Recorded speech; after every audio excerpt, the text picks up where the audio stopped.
Welcome to MMO Grinder Sidequest, where I take a look at early open or closed betas, subscription trials, and simpler titles, giving you a quick first impression.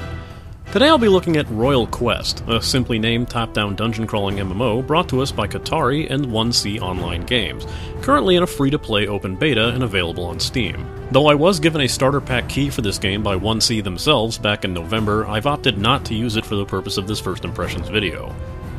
As graphics go, the game goes with this simple, polished look. As I just mentioned, the game takes place in a top-down perspective, and you have some control over the zoom and full control over rotation of the camera. The graphics are nice and polished looking, but have a generally lower polygon count. Think something akin to a rather nice-looking 3D mobile phone or browser-based game. Nice to look at, but it's not going to tank anyone's PC. Music also fits that bag. There's something very light and ethereal about the tracks used in the game, and overall they can be very soothing to listen to, but they don't break out any sort of expected fantasy mold. The sound seems a bit odd in places as well, as while it thankfully doesn't seem to dip from any sort of stock effect catalog, the wolves' death cries sound like they were made by a human and they have no variants, so it's always that same clip played upon their death. The game handles as simple as its name. You move around by clicking and holding down points on the field, as well as being able to auto-travel by clicking on the map itself, as long as you don't click on the icon to enter a different area. Clicking on enemies starts attacking them immediately, unless you choose to right-click first, which merely targets them.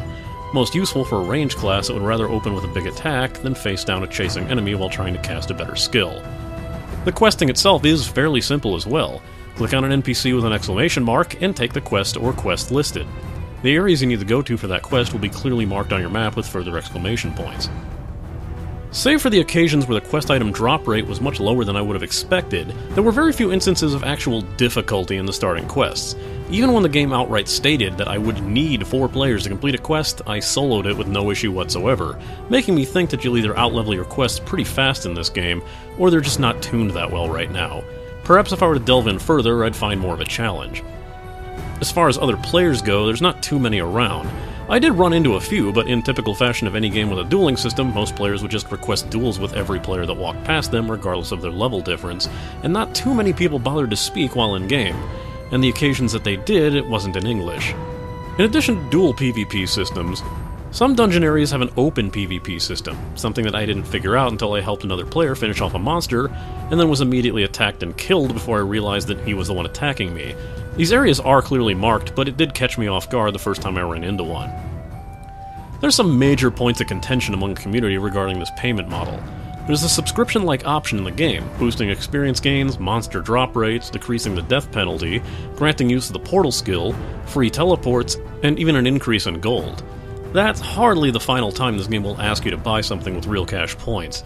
The inventory is somewhat limited and really easy to fill up if you don't sell off stuff constantly, so of course you're able to purchase more bag slots.